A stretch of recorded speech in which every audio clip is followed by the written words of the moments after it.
Está começando mais uma edição do programa Guaru Agora, na TV Guarulhos, simultaneamente Facebook, Instagram e site tvguarulhos3.com.br.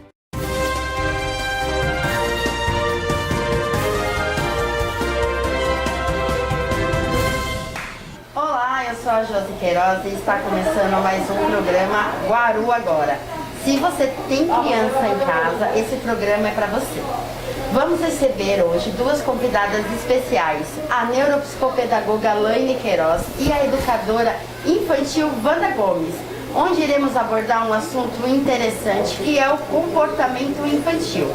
Mas antes disso, vamos tomar um delicioso café de Minas e já voltamos.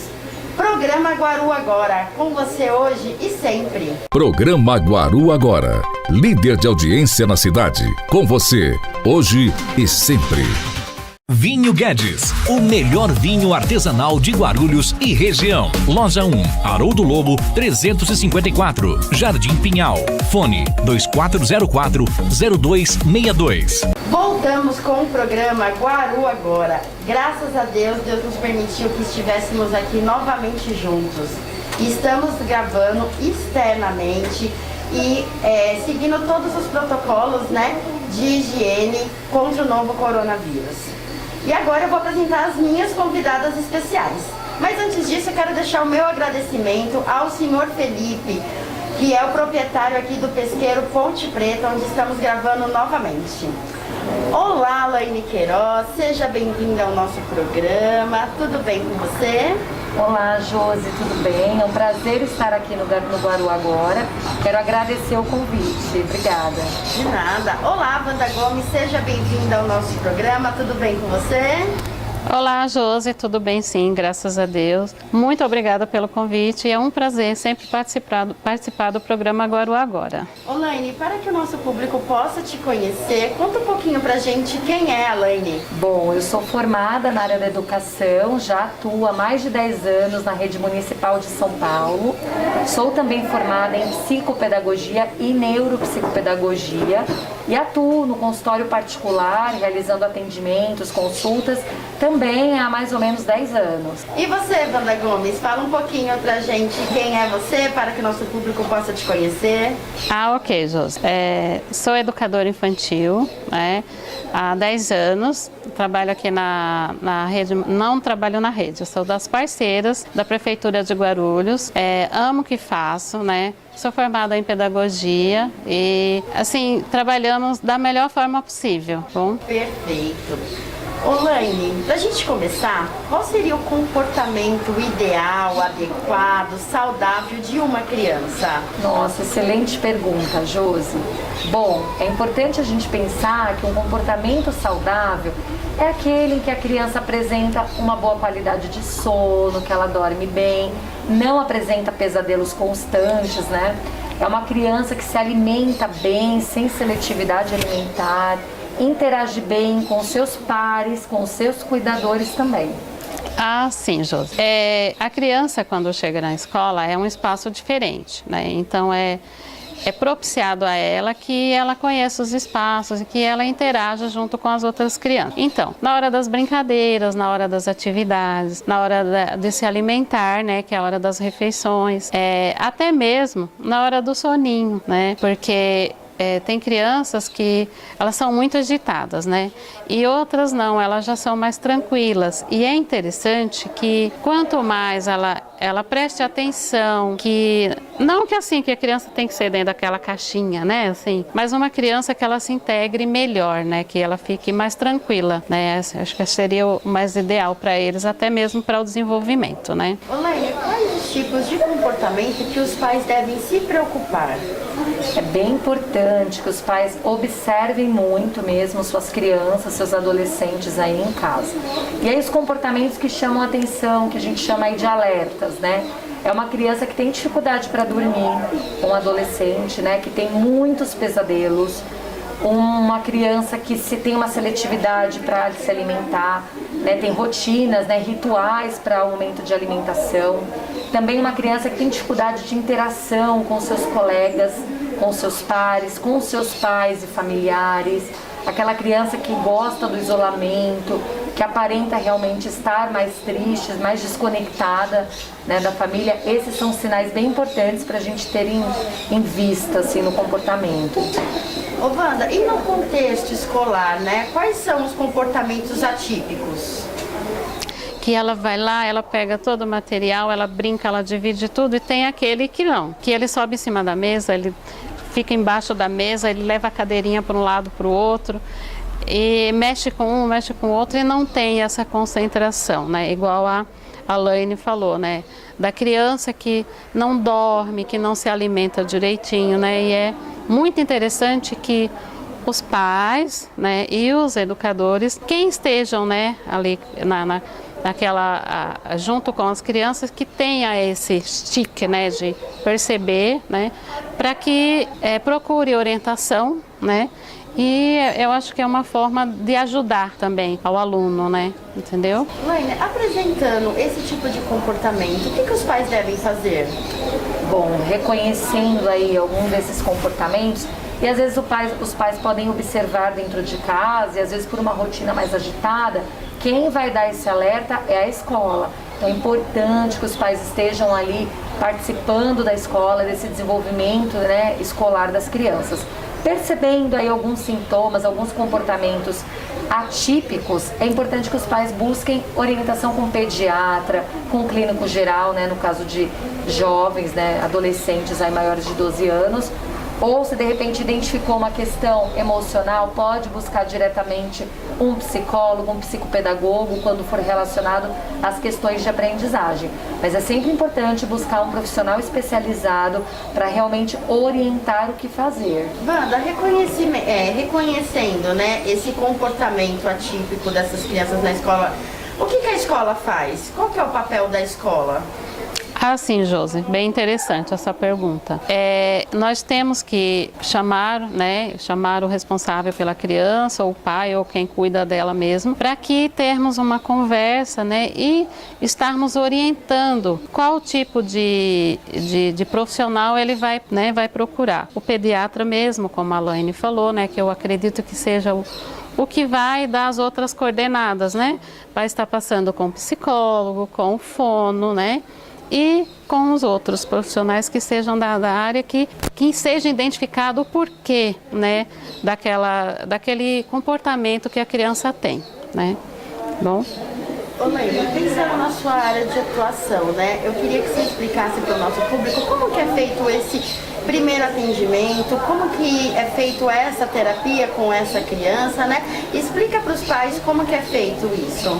Ai, que bacana. Bom, uma avaliação inicia-se assim, né? A criança chega no consultório ou por um encaminhamento médico do pediatra, do clínico geral, do neuropediatra, ou às vezes, muitas vezes a escola faz esse encaminhamento, ou a família percebeu e trouxe no consultório.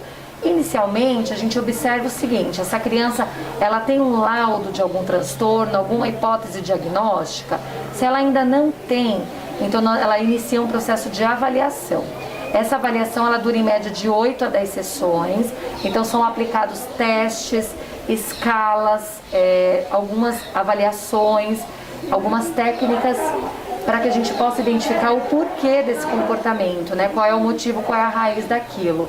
E a partir dali a gente lança um relatório com uma hipótese diagnóstica, e aí essa hipótese vai retornar para o médico, seja para o neuropediatra, para o clínico geral, para que ele finalize aí a questão do laudo, né, dessa hipótese. E quando essa criança ela já vem com laudo, Josi, a gente faz um processo de intervenção. O que é essa intervenção? A gente identifica então, qual é o transtorno, qual é o laudo dessa criança, e elabora um plano de atendimento visando reabilitar cognitivamente essa criança. E aí, no caso, essa relação seria escola e a terapia? Então, assim, eu creio que, não sei se você pode esclarecer isso para o nosso público, se você faz esse acompanhamento junto com a escola também, da criança. Sim, perfeito, que bom que você comentou. O atendimento com o profissional é sempre envolvendo família e escola, porque precisa funcionar, né? Então, o terapeuta alinhado à família, alinhado à escola, alinhado a essa criança. Wanda, surgindo esse comportamento, como você disse, você vai buscar ajuda dos pais, vai sentar, vai estar conversando isso com os pais. Já aconteceu? Você tem algum exemplo de acontecer alguma coisa nesse sentido com algum aluno seu ou algum aluno da escola em si que você possa estar falando pra gente? Sim, sim. É bem interessante, né? Sempre pegando o gancho da Laine, né? Em relação, descobrindo esse tipo de comportamento, o paizinho, a mãezinha já foi lá, já trouxe um laudo ou um parecer, né? Então, a escola faz uma avaliação, chamamos eles, conversamos para que trabalhamos parceiramente, né? Junto com a família, né? Para saber se realmente o que vamos estar fazendo, né, se vai ser comparativo para o melhor da criança. Sim.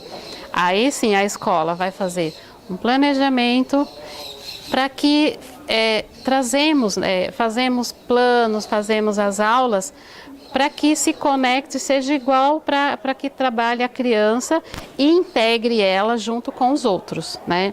Nós tivemos um caso de uma criança que ainda não está assim comprovado se ela é imperativa ou não, ainda está em processo, mas porém, como agora já sabemos aquele comportamentinho dele, porque ele ficava isolado, o barulho incomodava muito ele, por conta disso. E também estamos trabalhando com os pais, com a família em si, né? Com os irmãos, com o vovô, com a vovó, porque eles são muito de buscar a criança na escola, então é bom que eles já tenham, eles saibam, né? Para que eles saibam lidar com a situação. É muito bom. Nossa, que bacana. O nosso programa está incrível, não é mesmo? Mas vamos tomar mais um cafezinho de Minas e já voltamos. Programa Guaru Agora, com você hoje e sempre. Programa Guaru Agora, líder de audiência na cidade. Com você, hoje e sempre. Vinho Guedes, o melhor vinho artesanal de Guarulhos e região. Loja 1, Haroldo Lobo, 354, Jardim Pinhal. Fone 2404-0262. Voltamos com o programa Guaru Agora, com as nossas convidadas especiais, a neuropsicopedagoga Laine Queiroz e a educadora infantil Wanda Gomes. Laine, qual foram os impactos desse isolamento social no comportamento das crianças? Olha, José, muito bacana você comentar isso, porque assim, no consultório a gente tem percebido muitos comportamentos diferentes nas crianças atualmente, comportamentos muito atípicos, mas assim, numa grande parcela aí das crianças. E aí, observando, né, lendo alguns estudos e tudo mais, a gente percebe que às vezes, o que pode ser, né, a criança ela já tem uma predisposição orgânica para um determinado transtorno. E essa questão do isolamento social pode ter funcionado como um start, né, como um estopim mesmo para que realmente esse comportamento se manifestasse ali. E assim, no Brasil a gente ainda não tem um estudo, mas a China fez um estudo recente, em setembro do ano passado, que ela trouxe o quê? Que das nossas crianças que sofreram com isolamento, grande parte acabou tendo um maior quadro de agitação, ansiedade, e aí o TDAH subiu bastante nos diagnósticos lá na China. Uma outra questão também que a pandemia impactou bastante são as crianças da fase do desenvolvimento infantil, a questão do desenvolvimento da fala. Então existiu aí um atraso abrupto no desenvolvimento da fala, né? Isso porque a fala, ela depende dessa estimulação sensorial, de estar com outras crianças, de ver coisas novas, novas texturas, né? Trabalhar o tato, o olfato, o paladar. Tudo isso influencia para que a fala realmente de fato aconteça. E as crianças hoje, com o isolamento, acabaram perdendo essas oportunidades de estimulações sensoriais. E aí realmente trouxe aí o atraso de fala, que é o que eu mais recebo hoje no consultório. Ô Wanda, e quais foram os impactos dessa pandemia, desse isolamento na aprendizagem? O que você conseguiu perceber com esse pequeno retorno, que não está 100% das crianças, né? Na aprendizagem, o que você percebeu com as crianças? Ah, sim, Josi, ótima a sua pergunta. Em relação ao desenvolvimento, né? Em todos os sentidos. Da fala, da atenção, do desenvolvimento do corpo. Por quê? Lá na escola, temos toda uma rotina. Tem a roda de conversa, tem a hora da história, tem a hora da música, a atividade, a brincadeira, tá? Não é tudo de uma vez só, porque os pais, né, os responsáveis acham que a criança só vai para a escola para brincar. E não é não, isso é mito, tá? Não é verdade. Por quê? É importantíssimo, igual a Laine falou, em relação ao desenvolvimento da criança na educação infantil. Gente, assim, a criança ela é uma pedra bruta. E aí nós lapidamos ela, eu costumo falar isso, que lapidamos e transformamos nos brilhantes fantásticos, né? E aí o que a pandemia fez? Fechou tudo. As crianças não puderam ir mais para a escola para terem esses contatos. Esse contato é importantíssimo com as outras crianças, com as outras pessoas, até mesmo na fala, para escrever, para ler, né? Até para identificar os símbolos, porque a educação infantil, as crianças elas vão aprender mais por símbolos, né? Isso, o primeiro contato deles é com o símbolo. Então, assim, teve muito o vídeo, né, de assistir remotamente em casa. Tem pais que realmente não têm com as condições, né, de oferecer, né, entendeu? E aí teve muito prejudicado, as crianças ficaram. Como ela fala, né, como a Laine fala, em relação à fala mesmo. Ao se esconder, ao querer ficar quietinho, sabe? Quando já tivemos os retornos, né, de que vai e volta, tudo, já percebemos uma diferença enorme nas crianças. Devido ter todo esse processo né, da parte sanitária, né, do isolamento, da máscara, do álcool. Incrível como eles já sabem que tem que brincar sozinho, um em cada lugar, né, porque ainda não pode ficar, né. Então, eu acredito que foi assim, drástico, né, para essa parte mesmo, do desenvolvimento deles. Entendeu? Eu gostaria que você falasse para o nosso público, até mesmo para os pais ficarem cientes. Eu queria que você falasse um pouquinho sobre o TDAH e o espectro autismo. Quais são os primeiros sinais que os pais devem procurar uma ajuda? Ah, que bacana. O TDAH, ele popularizou bastante, o TEA também, né, que é o transtorno do espectro autista. E assim, o TEA e o TDAH a gente consegue identificar já em bebês. Então é sempre importante quando os pais percebam que um bebê evita o contato, evita o olhar na hora da amamentação, evita o toque, o colo, não aceita outras pessoas de uma maneira bem brusca, porque normalmente os bebês estranham, mas normalmente crianças, né, bebês autistas, eles realmente não aceitam. Eles têm uma seletividade com brinquedos, eles brincam de forma diferente. Então o carrinho, ao invés de brincar no circuito, ele vai se interessar por ficar rodando a rodinha do carrinho, ou ele vai realmente ter adoração por só um tipo de brinquedo. Por exemplo, como a Wanda, ela comenta os dinossauros. Então ele começa coleções e coleções e somente aquele brinquedo interessa. E não aceita que outra criança entre na brincadeira, que interaja, porque realmente aquilo, né, desconcerta e deixa ele realmente muito irritado, muito frustrado. Crianças autistas, elas têm um apego muito grande por rotinas. Então tudo que foge da rotina, por exemplo, vai para a escola por um caminho. Se naquele dia o carro quebrou, o ônibus quebrou, vai pegar um outro caminho, aquilo é um transtorno. Sair para cortar um cabelo é muito difícil. Então são comportamentos que chamam a atenção. A seletividade alimentar é muito característico do TEA, né? E o principal é essa questão mesmo da interação social, dessa seletividade alimentar e dessa seletividade por brinquedos também. O incômodo com barulhos, em estar em ambientes muito barulhentos. Já o TDAH chama a atenção a questão de que a criança realmente é muito agitada. E essa agitação, ela se manifesta no corpo, né? Então, o corpo dessa criança se agita, ele se mexe. A criança, ela tem essa necessidade do movimento, ela não consegue focar a atenção em uma atividade por muito tempo. Então, é uma criança que ela não pode ficar em contato com um lugar que tenha muitos estímulos, porque todos os estímulos vão estar sempre chamando a atenção dela. E aí, com isso, ela tem a dificuldade do foco. Então, a criança que tem o TDAH é uma criança que ela pode ter uma impulsividade, uma agressividade junto. É uma criança que ela vai ser explosiva, ela vai brigar bastante. E esses comportamentos chamam a atenção é importante que os pais, observando, percebendo, busquem aí o atendimento. Muitos pais têm dificuldade de enxergar esse comportamento no filho, porque é muito difícil você perceber que o seu filho está fugindo da curva, né? Quando você observa ali com outras crianças, você tem um sentimento de angústia, tem um sentimento muito difícil. Mas pais, tenho certeza que na terapia vocês também são acolhidos. A terapia também cuida da família, cuida de vocês, porque o pai, né, os cuidadores precisam estar bem para que realmente possam cuidar bem aí dessas crianças.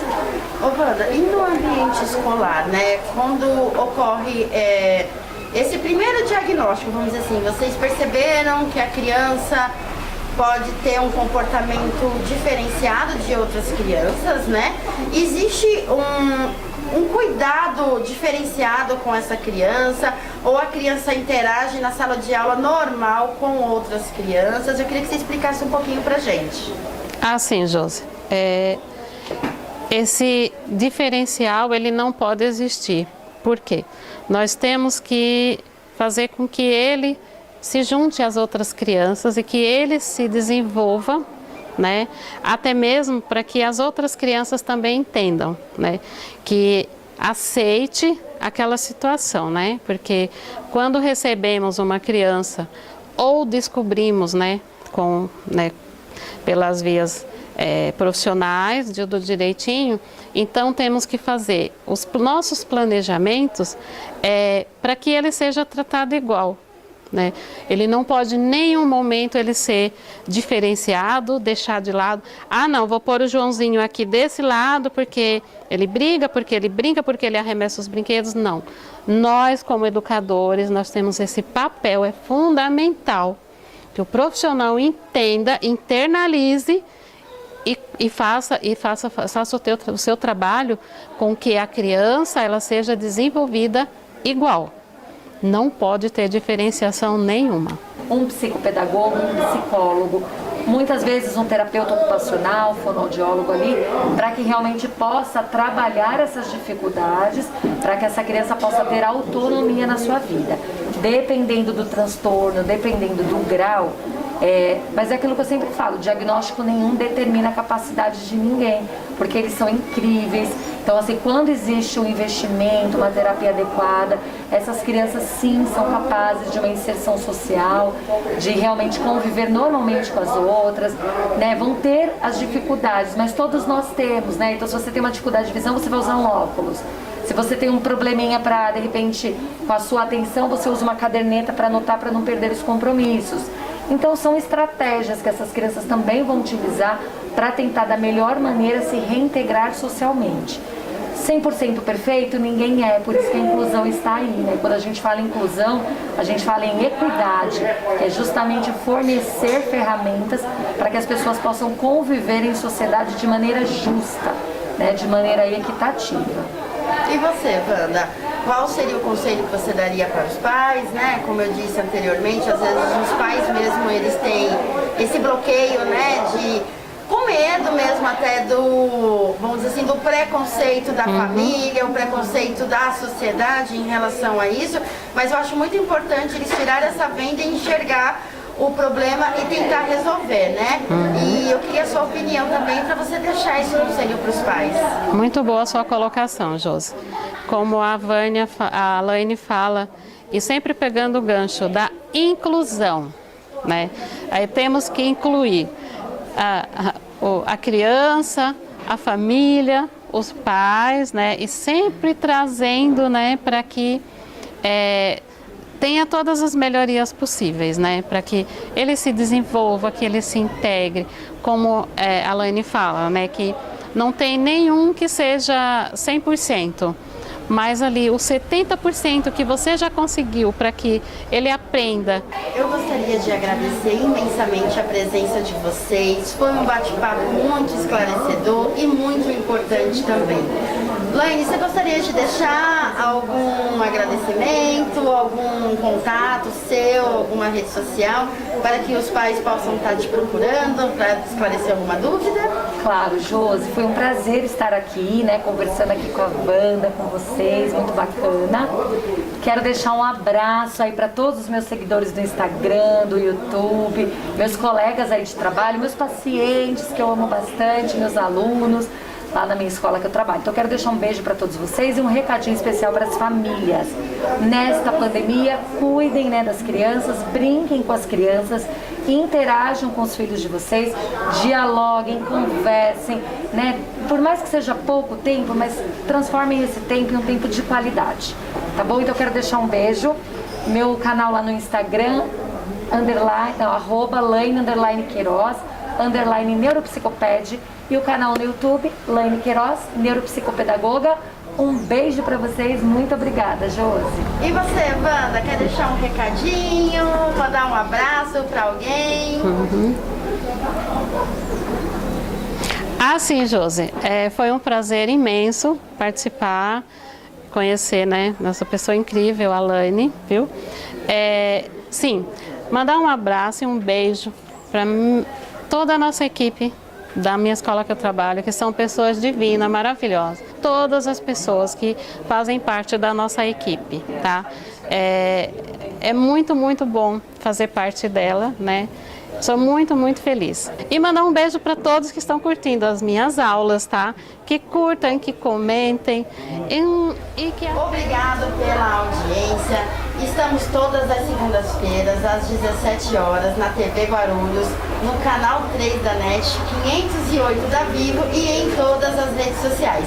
Um agradecimento especial a quem me vestiu hoje, que foi a loja Loft Style, com esse look maravilhoso. Se vocês quiserem saber mais da loja, eu vou deixar o cupomzinho aqui, que é da Loft Style do Center 3. Muito obrigada pela audiência. Até o próximo programa.